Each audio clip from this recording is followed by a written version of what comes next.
రోమపత్రికలో పౌలు అంటాడు, మీ విశ్వాసం చాలా గొప్పది, మీ విశ్వాసాన్ని బట్టి సర్వలోకమునకు ప్రచురం చేయబడింది అని దేవుడు స్తుతిస్తున్నాడు.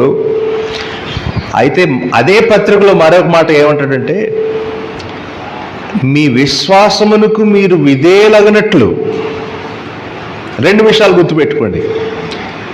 ఒకటి, మన విశ్వాసం ప్రచురం చేయబడాలి ఇతర సంఘాలకు. రెండు, ఏ విశ్వాసానికైతే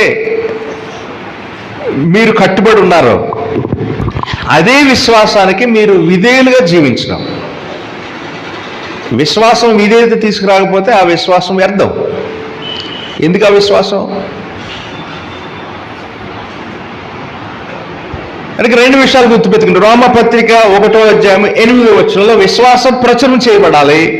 రోమ 16:19లో పౌలు అన్న మరొక మాట ఏంటంటే, మీ విధేయత అందరికీ ప్రచురమైంది.